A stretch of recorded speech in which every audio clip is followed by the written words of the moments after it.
Tudo bem com você? Hoje no Alesp Cidadania vamos falar sobre as mudanças no monitoramento do Pix e os cuidados para não cair em fake news.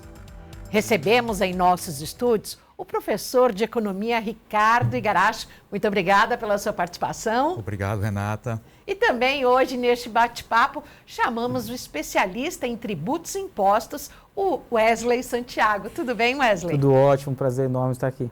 Como é que vocês viram essa notícia que foi publicada aí nos primeiros dias do ano e que acabou provocando um verdadeiro alvoroço e rebuliço em toda a população brasileira, que hoje se utiliza muito dessa nova ferramenta que é o Pix? Por favor, professor Ricardo.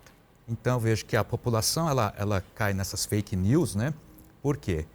Porque ela não tem um entendimento muito bem do sistema financeiro e também que ela não consegue fazer, que ela não faz um cálculo do rendimento que ele ganha, né? Por exemplo, colocar no imposto de renda, etc. E também com medo de se tornar um imposto, né? Então, essa fake news aí entrou nas mídias e acabou se aumentando muito. O que reza o monitoramento? O que foi divulgado e por quê? Bom, vamos lá. Primeiro é importante a gente ressaltar, Renata, que o Pix, hoje, ele é um dos principais meios de transações no Brasil desde 2020, né? Ele é recente, mas traz toda essa inovação e facilidade no dia a dia. E, basicamente, o governo ele já tinha acesso a transações acima de 5 mil por meio dos bancos tradicionais, transações ou acúmulo de transações no mês. Mas agora, essa nova instrução normativa, ela visa abarcar também as transações ocorridas por meio das operadoras de cartão e plataformas de pagamento. Então, por isso que tem trazido toda essa movimentação no mercado, porque é muito utilizado, amplamente utilizado por cidadãos e microempreendedores individuais e pequenos e médios também.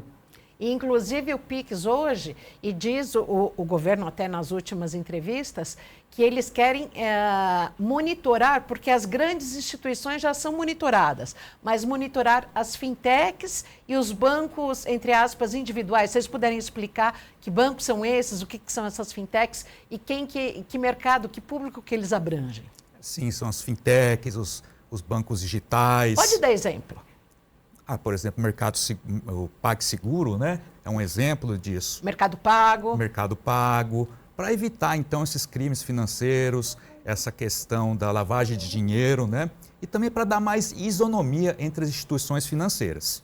É legal complementar, Renata, o seguinte, até certo tempo atrás, a gente tinha, assim, 4, 5 grandes bancos tradicionais. E era sempre muito burocrático, abrir conta, pagar altas tarifas. As fintechs, elas vieram para modernizar esse segmento. Então, a gente, por exemplo, o nosso amigo Ricardo citou o Mercado Pago.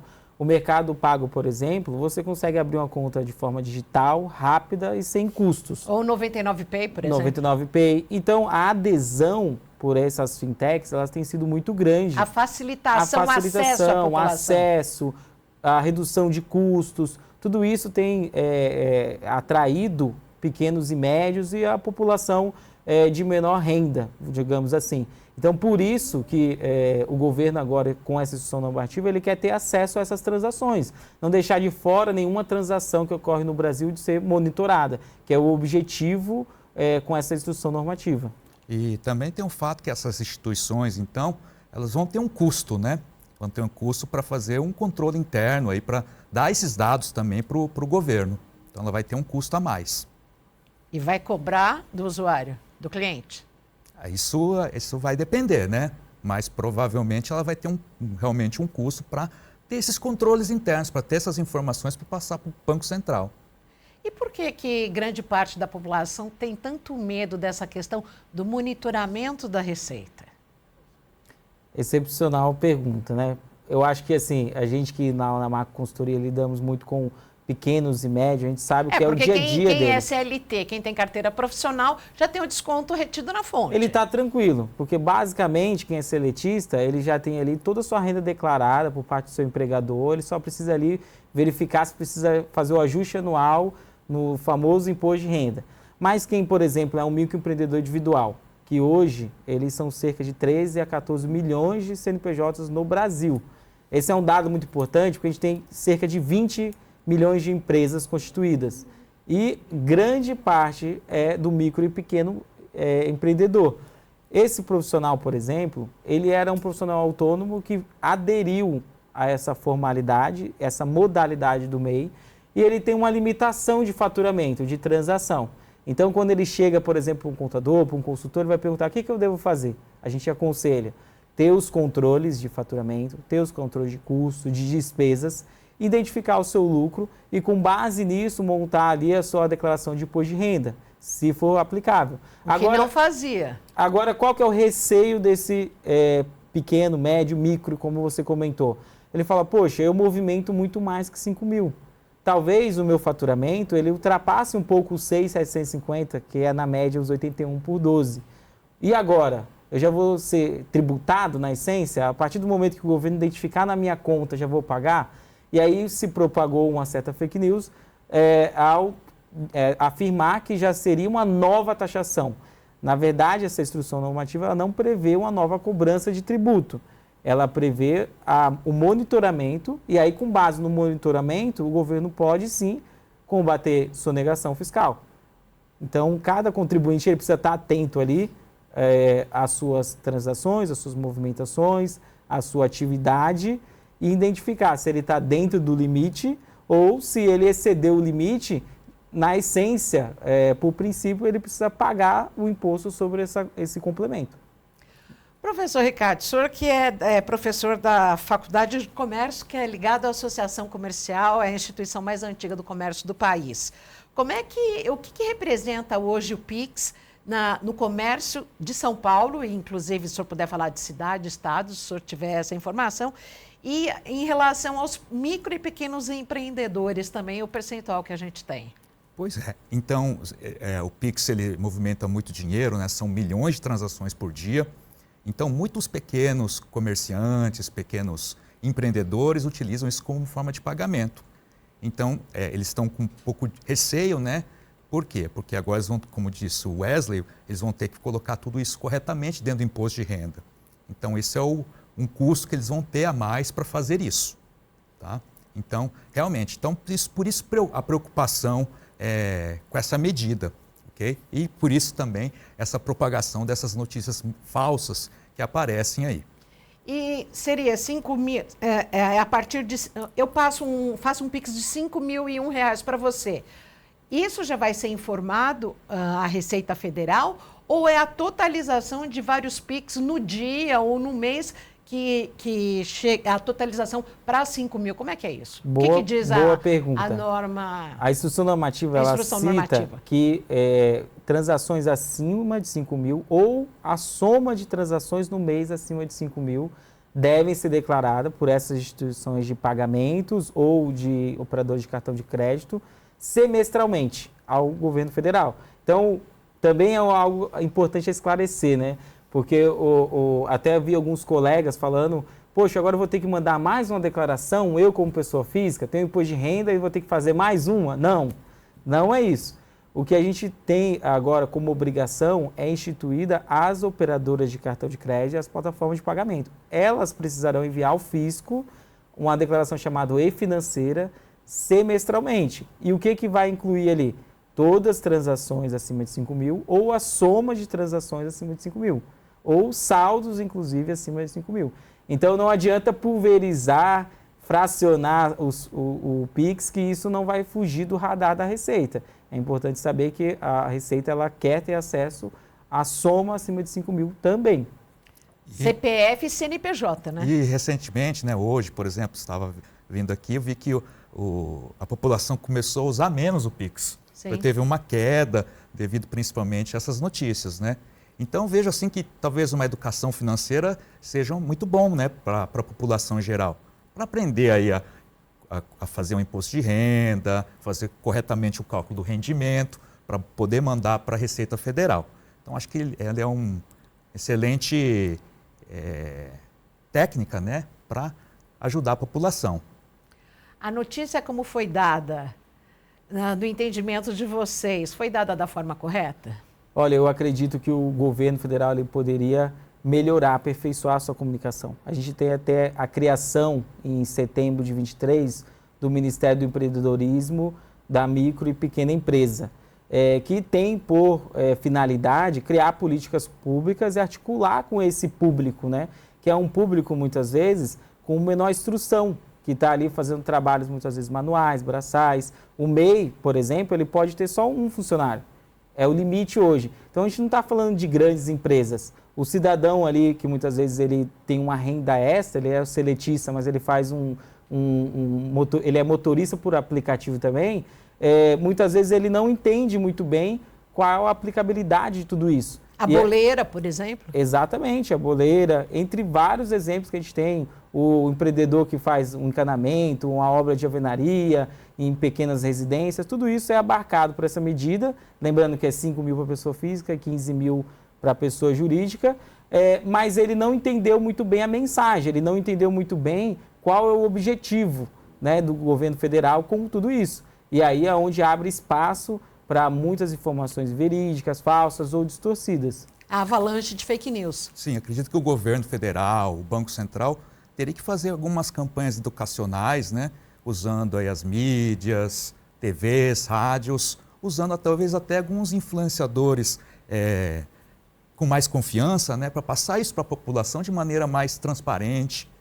Tá? Eu acredito que seria uma medida muito boa que eles poderiam fazer. Vocês entendem que a credibilidade do Pix foi afetada?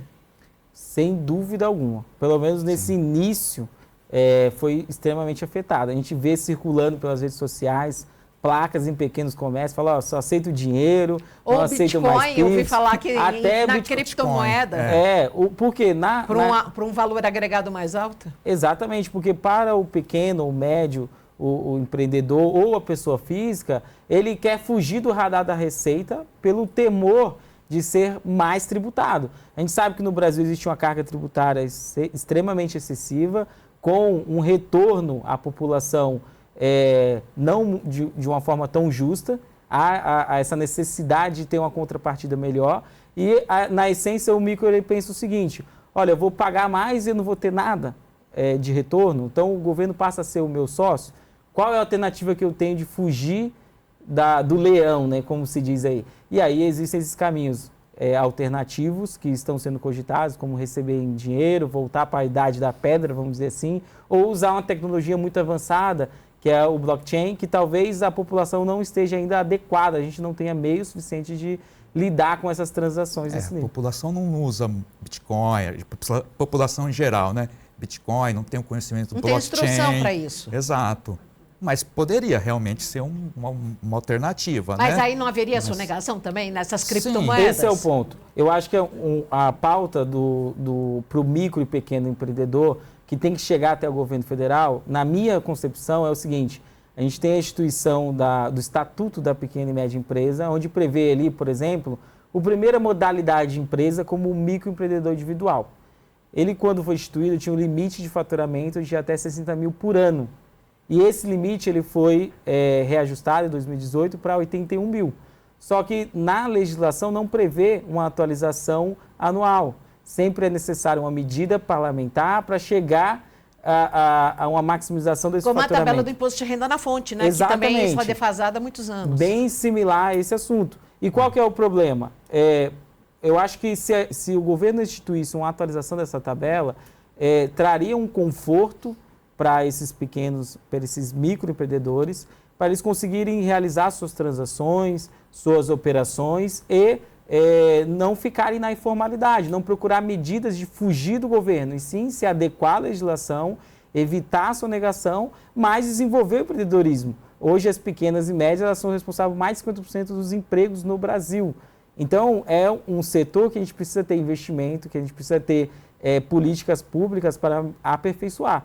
Quando a gente pega, por exemplo, a contribuição da ASMEI, ela sim é reajustada pelo salário mínimo. Então, você teve, a partir da competência de janeiro, que vai ser recolhida em 20 de fevereiro, um aumento da taxa, mas a gente não tem um aumento do limite do faturamento. Então, acho que o caminho para evitar a sonegação não seria só mais controles, seria outras medidas públicas para viabilizar o empreendedorismo e não somente controlá-lo. Isso vai ajudar o governo também, né? Para ele ter maior arrecadação, maior controle, você fazendo essas essas propostas que o Wesley falou. Sim.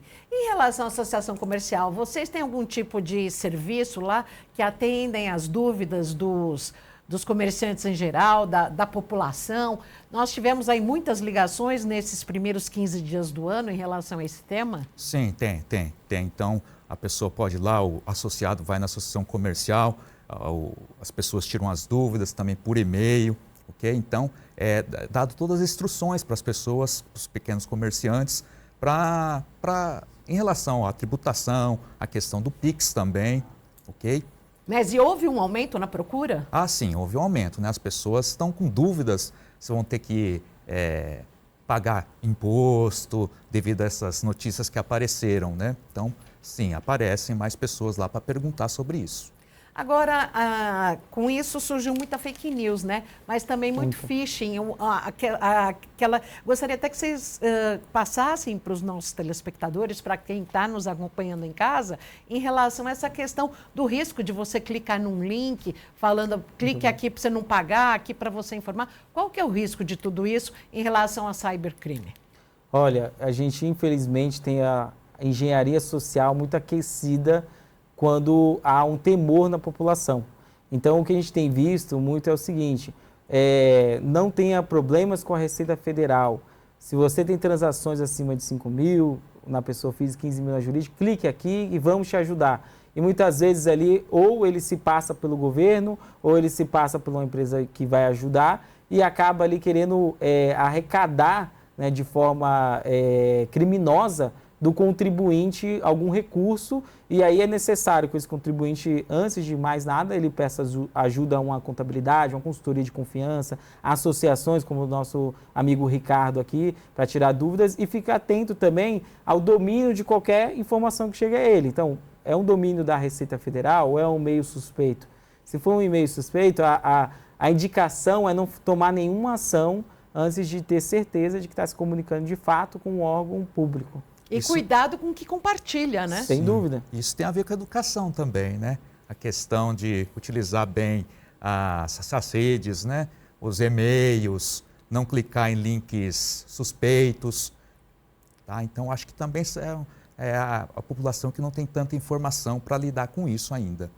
Acho que até a própria Febraban, no último semestre, ela criou e intensificou toda essa questão dos anúncios, das propagandas, dos boletins informativos e as próprias instituições bancárias também, né? Alertando sobre a questão do PIX, dos aplicativos. Muito importante. Eu, por exemplo, recebi diversos contatos desde que isso caiu na mídia, tanto que a gente precisou gravar um vídeo para falar assim, olha, você tem dúvida, primeiro assiste o vídeo, aí depois a gente conversa, porque existia um certo temor que causa uma agonia na população, eles acabam acreditando em qualquer coisa, já tendem a acreditar que o pior cenário vai ocorrer, e também não é para menos, né? Porque a gente está no momento político também, que o governo ele também não tem um equilíbrio fiscal, e a gente vê ano após ano medidas para aumentar a arrecadação, né? A gente discutiu ao longo desse ano de 24 diversas medidas, o arcabouço fiscal. Então, quando sai na mídia, o governo precisa arrecadar, o governo tem um buraco e tem em contrapartida uma medida que vai afetar diretamente essa pessoa com o controle do PIS, pronto, agora chegou a minha vez, vão aumentar a minha tributação. Então, por isso que eu comentei da necessidade de melhorar a comunicação. Cada público ele tem uma linguagem específica. Então, de repente, um boletim informativo não vai atingir a pessoa do interior de São Paulo que tem pouco acesso à informação. Então, o governo precisa buscar meios de trazer a verdade para cada um desses contribuintes, para cada um desses microempreendedores, a fim de evitar, né, cair em problemas de cybercrimes ou em fake news. Ainda em relação a essa questão das propagandas, das campanhas da Febraban e das grandes instituições, o que eu me lembro mesmo é a questão do golpe, né? Que você recebe a ligação, aqui é do banco, clique 1, clique 2, você fez tal compra, você não fez. E aí que você acaba dando abertura para sites maliciosos, né? Sim, que é o que eu fala. Por exemplo, recebo ligação todos os dias, né, com isso. Então é muito complicado. Fico imaginando uma pessoa que não tem tanta instrução acaba caindo nesses crimes, nesses golpes, desculpa. E isso leva à bancarrota uma família, né? Sem dúvida. A gente tem, assim, um trabalho internamente na nossa organização de conscientização dos nossos clientes, que é o nosso público-alvo, na qual nós temos credibilidade, né? E a gente sempre aconselha a, na dúvida, perguntar, a não compartilhar nada malicioso, a checar a fonte da informação, que é uma forma de combater ali a fake news, né? A, de fato, você entender o que está descrito na legislação, são medidas ali que podem evitar ao contribuinte cair nessas armadilhas, tanto do cybercrime como da fake news, que tem um dano também muito grande para a sociedade. E no caso da faculdade, a gente também conscientiza nossos alunos, né? Com essas informações, mostramos aí o site, né? Onde eles podem, o site da Receita Federal, por exemplo, algum órgão do governo, para eles terem as informações da fonte, né? A gente acaba também fazendo uma conscientização com os alunos com isso, né? Em todos os aspectos, não só em relação ao Pix, né, no caso. E, no caso, buscar também informações junto aos sites da Secretaria da Fazenda do Estado, que quando tem alguma informação importante, eles publicam, eles colocam um anúncio, eles deixam em destaque, né? Uhum. Sem dúvida. O governo tem essa forma de se comunicar e cabe ao contribuinte buscar. Mas eu sempre faço um alerta que, assim, quando há uma comunicação, o comunicador ele tem que buscar atingir seu público, né? Então, por isso eu faço um apelo aqui ao governo, né, não só o federal, mas em todas as esferas, de buscar meios alternativos de se comunicar com aquele público, que muitas vezes não vai ter acesso, não vai ter interpretação. O Ricardo comentou aqui de educação, né? Se a gente for ver, a educação do Brasil é um tema que está sempre em debate e não pelo alto nível, pelo contrário. Infelizmente, pelo baixo nível de escolaridade que temos. Então, imagine um microempreendedor individual, às vezes ele tem o chamado analfabetismo funcional, ele não vai conseguir simplesmente interpretar uma nota que está publicada num site de grande circulação, em uma entidade de relevância. Então, cabe, na minha concepção, ao governo traduzir isso na linguagem que esse público vai entender. Agora que todo mundo está com o pé atrás, está, né? Sim. Muito. Por exemplo, na Faculdade do Comércio, a gente também ensina, né, a parte de direito, né, a parte de direito empresarial, no qual fala-se todo sobre os tipos de organizações e tal, né? Para eles poderem aí depois sair da faculdade, serem empreendedores e não caírem muito em notícias de rede social, por exemplo. Nós hoje, no Alesp Cidadania, estamos falando sobre essa questão do monitoramento do Pix, de uma instrução normativa que foi divulgada pela Receita Federal no início deste ano. Daqui a pouco a gente volta. Hoje nós temos a participação do professor de Economia da Associação Comercial, Ricardo Igarashi, e também do especialista em tributos e impostos, o Wesley Santiago. É rápido o nosso intervalo.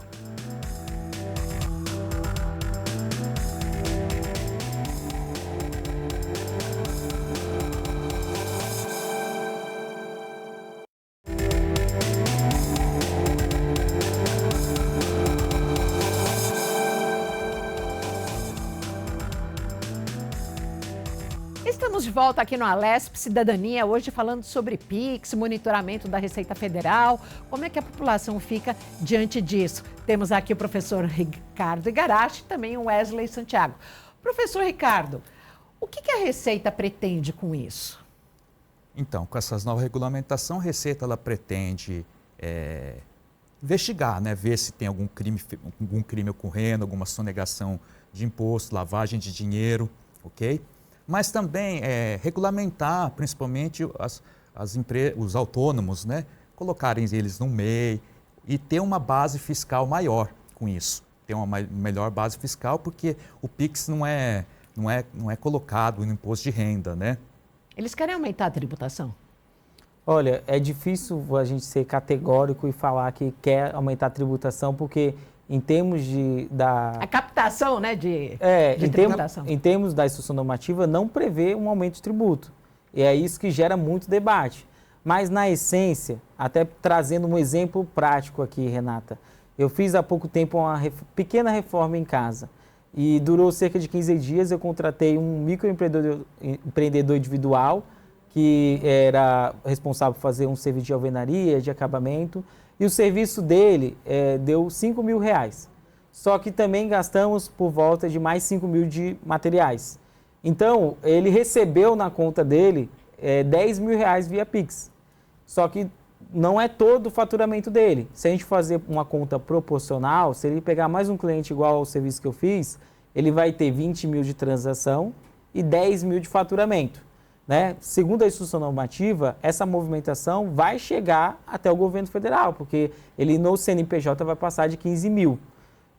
E o seu faturamento, que tem um limite, conforme a legislação do microempreendedor individual de 6.750 mês ou 81 mil no ano, podendo oscilar, ele passa a R$10.000. Então, hoje, na prática, esses microempreendedores, eles não declaram ao fisco essa renda complementar. Eles pleiteiam um aumento do seu faturamento.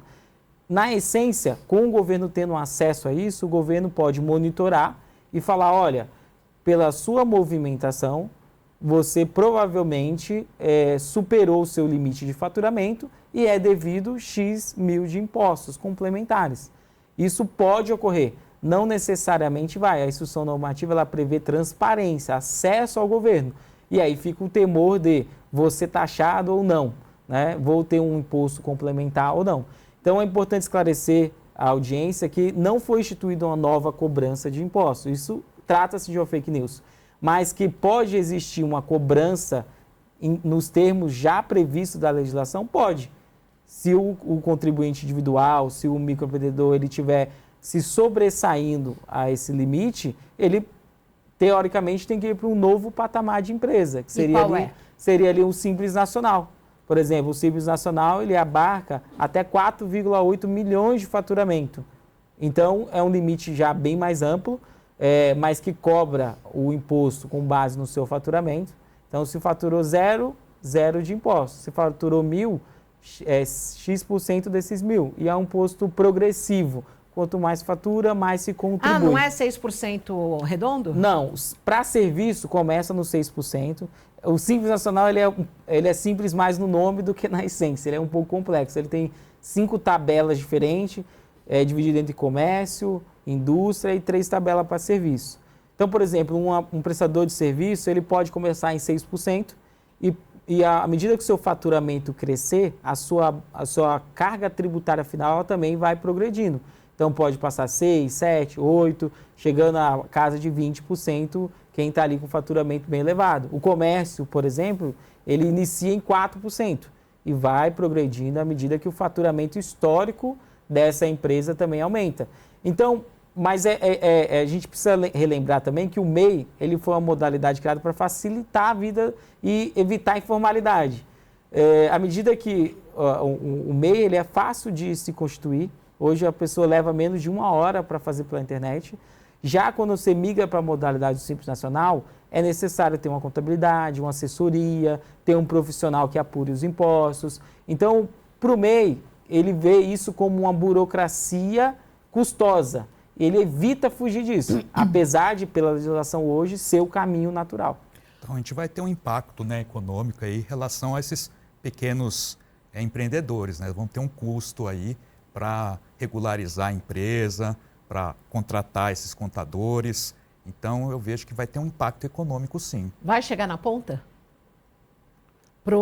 No caso, para nós, clientes? Para quem consome um bolo, para quem contrata um serviço de marcenaria em casa? Geralmente os custos são colocados realmente na ponta, né? Os custos que o empreendedor tem. Isso a gente vê. Qual que é o percentual hoje da informalidade no comércio no país? Ali é um valor, ele tem é alto até, um valor específico não tenho agora de cabeça, mas ele tem Eu acho que é importante complementar aqui, Ricardo, que existem dados que citam que, apesar da gente ter 13 milhões de microempreendedores, entre 13 e 14, e mais 6 milhões de outras empresas, a gente tem cerca de 50 milhões de profissionais autônomos que o governo não sabe o que faz, aonde faz, como faz. Existem muitas pessoas hoje trabalhando com pequenos negócios que ainda não se formalizaram, né? Seja por temor... Ou já negócios até já estabelecidos mesmo, né? Sim. Hoje, com a burocracia, a gente sabe que o fisco hoje brasileiro é um dos mais avançados que existem. Com a burocracia que é imposta, hoje já se tornou, principalmente em São Paulo, uma grande metrópole, já se tornou muito difícil você se manter totalmente na informalidade. Porque às vezes um contribuinte, um profissional, por exemplo, ele vai fazer um serviço e aí o consumidor exige a nota. Então ele vai precisar de um CNPJ, ele vai precisar emitir uma nota, né? Então isso tem empurrado muitos para a formalidade. Mas existe ainda um tamanho enorme de profissionais que ainda não aderiram, seja porque estão em pequenas regiões, com uma menor burocracia imposta, onde as pessoas trabalham ainda mais na formalidade e essas medidas do governo ainda não abarcaram. E tem muita gente, muito prestador de serviço, muito comerciante que não gosta de dar nota. Eles dão aquele boleto, na região do Bom Retiro mesmo, o território das mulheres. Território das mulheres vão lá comprar roupa, tudo. Eles chegam lá, eles dão um boleto. Como é que eles chamam o nome do boleto? Pedido? Um pedido, mas tem um nome. Tem um nome esse pedido. Foi tanto, tanto, tanto. Não, eu quero a nota fiscal. Se eu pago imposto, por que você não paga? Você que é um comerciante estabelecido. Aquilo é para garantia só, né? Você que é um prestador de serviço. Se eu pago, por que você não paga? Exato. Se você está aqui estabelecido, você tem um CNPJ. Isso é ser chato? Não, na verdade você está fazendo muito bem seu papel, Renata. Tem Parabéns. Tem né? que exigir a nota fiscal, porque é dever ali do comerciante, né? Reconhecer aquela receita, emitir e também a questão cupom. da garantia, né? No caso de um prestador de serviço. É a garantia que eu tenho de que foi prestado esse serviço e que eu tenho direitos junto ao PROCON, por exemplo. Excepcional ponto. É exatamente isso. Cabe ao contribuinte exigir essa nota fiscal, para evitar ali essa negação, evitar ali o comércio paralelo, que a gente sabe que ainda existe muito no Brasil. Sim, E essa questão aí da questão da tributação, né, que você está falando, do comerciante não te dar a nota fiscal, isso é importante, né? O governo quer ver isso, né? Então, por isso essa medida que ele colocou no PIX, né? E tem o jeitinho brasileiro também na questão da nota, que daí tem prestador ou loja que fala assim, mas então me passa seu e-mail que eu mando por e-mail. Eles querem dificultar, não, me passa todo o seu endereço. Então eles criam dificuldade. Que aí você fala assim, não, deixa, vai embora. Exatamente. E é importante distinguir esse caso, por exemplo, que você deu. Provavelmente esse comércio ele tem um CNPJ constituído, ele está habilitado para emitir nota, ele não está nesse indicador de informalidade total. Ele está provavelmente... Como sonegador. Exatamente, procurando sonegar parte da sua operação, receber em dinheiro, em PIX, que até então não tinha todo esse acesso, e evitar a emissão de uma nota que sobre a emissão começa ali a tributação. Então é dever do contribuinte, né, para evitar essa sonegação, exigir a nota fiscal e cumprir, mesmo que um pouquinho chato, as exigências ali de dados para conseguir a sua nota fiscal. Como é no primeiro mundo? Paga-se muito tributo, mas tem-se o retorno? Por exemplo, na Europa, né, que é conhecida aí pelo estado de bem-estar social, sim, né? Então você paga muito imposto, ok? Mas você recebe em troca. Tem até a questão do cashback, né? Ok? Então, a população lá tem saúde, transporte. Então, realmente, lá eles recebem o que pagaram como um imposto, né, tributos, etc. Essa talvez também seja uma reclamação muito pertinente do brasileiro, né? Sem dúvida alguma. Inclusive, eu estava discutindo há um pouco tempo atrás uma tributação do Japão, que é mais elevada ao Brasil, e aí a gente discutindo isso, falou, olha, interessante que a gente reclama que a gente paga muito tributo aqui. De fato, a gente tem uma tributação elevada, mas o retorno ao contribuinte não se compara nos países superdesenvolvidos com o Brasil num cenário emergente, né?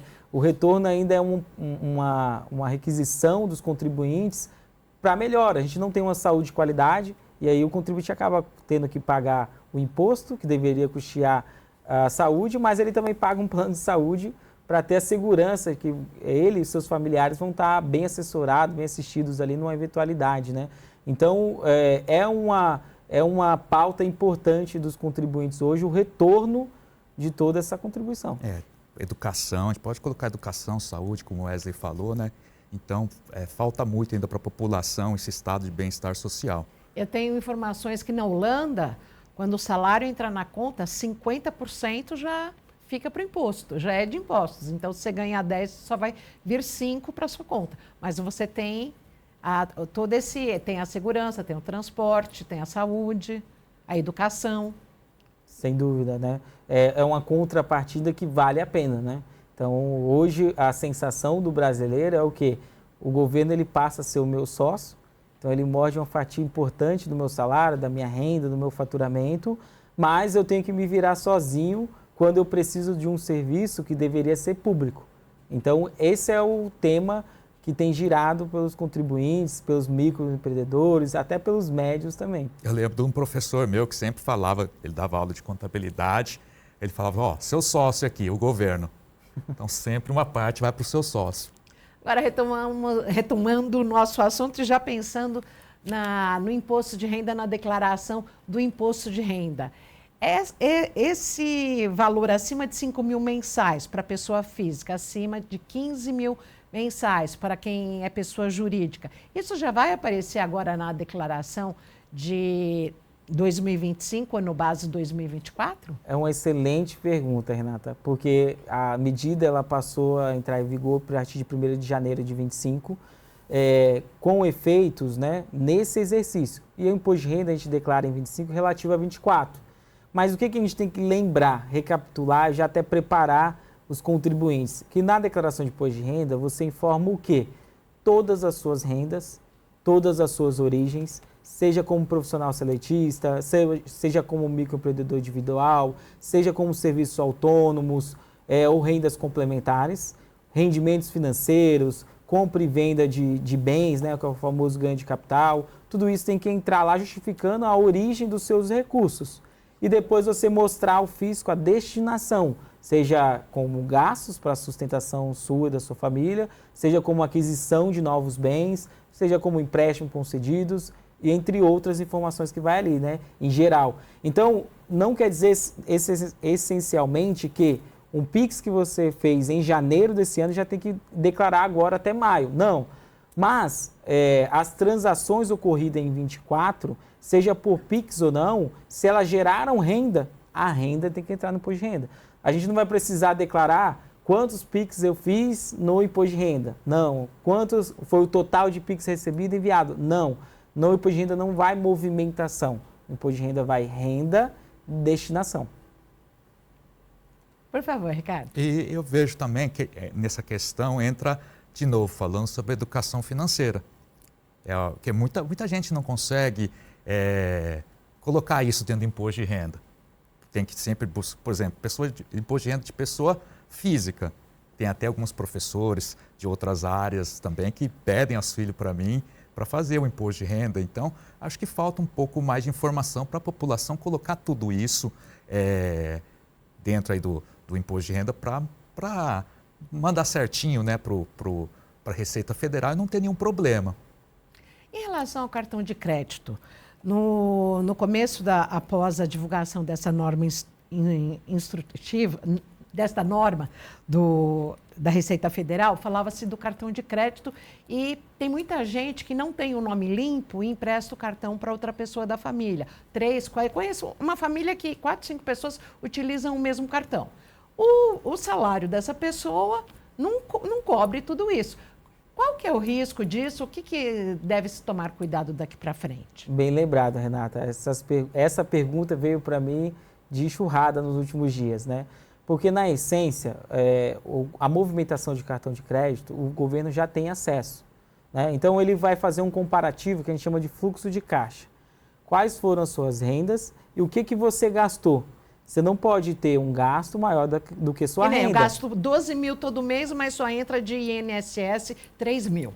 Então, nesse quesito, o governo vai querer entender, ele pode levar essa declaração do contribuinte para a malha fina e querer entender o seguinte: como você conseguiu pagar uma fatura de 12 se você só ganha 3? Né? Essa vai ser a grande pergunta. E aí é necessário fazer uma prestação de contas com o fisco, podendo até gerar uma tributação, sim, em cima disso. Então, é aconselhável o quê? Dentro de uma estrutura familiar, existir, de fato, a utilização do cartão de crédito para quem é de nome, para quem tem detenção daquele crédito, né? Se a instituição financeira ela não concedeu crédito para outro, isso exceto dependentes. É bom a gente falar esse ponto, né? Então, se a gente está falando da estrutura familiar, onde o pai ele pode emprestar o cartão de crédito para a esposa, para os filhos, isso está dentro da estrutura dele de dependentes, o governo sabe disso, existe uma conta e uma forma justificativa. Agora, para tio, irmão, primo, amigo, isso já começa a poder trazer problemas. Pode acender um alerta. Extrapolar, exatamente. Porque o fisco ele vai entender que existe, de alguma forma, uma renda extra que não está sendo declarada. Mas essa instrução deste ano da Receita dá brecha para isso, para que essa pessoa que empresta o cartão para a família toda fique atenta, fique com o pé atrás? Com certeza, porque é uma sinalização.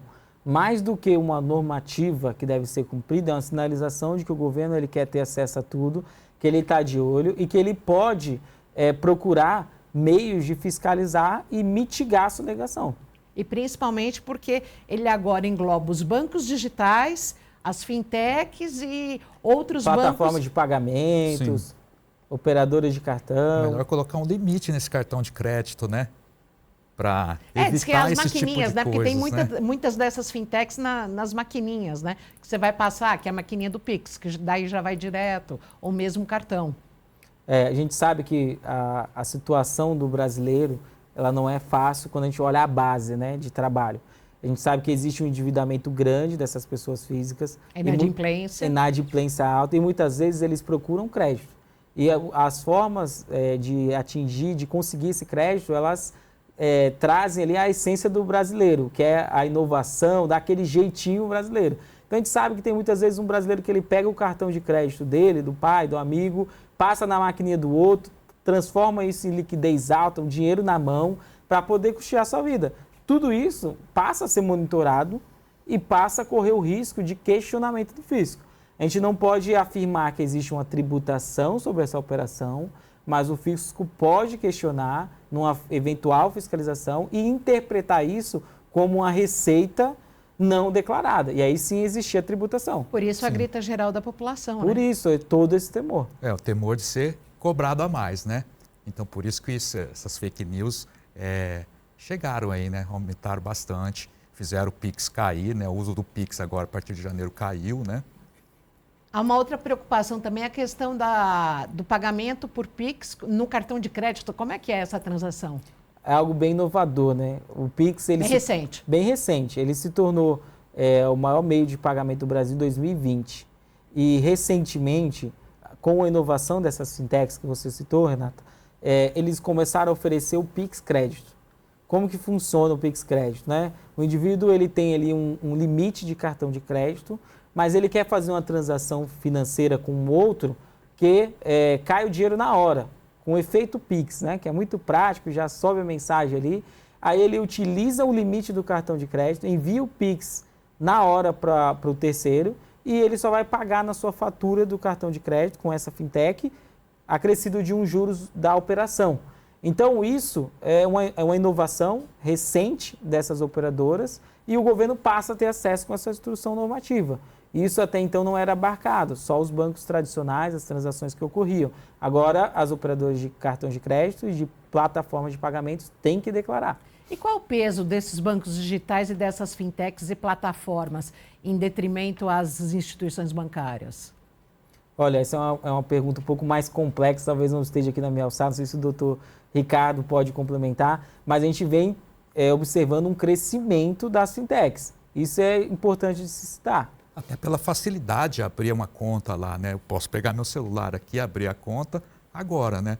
Muito mais, porque antigamente a gente tinha que levar o nosso comprovante na sede do banco e tal, né? Agora ficou mais fácil. Então é muito grande o uso aí dessas novas instituições financeiras, vamos falar assim. E os motoristas de aplicativo, como é que ficam? Hoje, quando a gente sabe que há uma nova uberização que falam, né, da sociedade de trabalho. Olha, ele precisa ter um controle muito bem feito do seu fluxo de caixa. O famoso livro caixa. Quanto que eu faturei, quanto que eu gastei, qual foi a renda que eu auferi com essa atividade. Porque, por exemplo, o cara que é Uber, ele vai ter uma renda, mas ele vai ter custo ali para combustível, manutenção.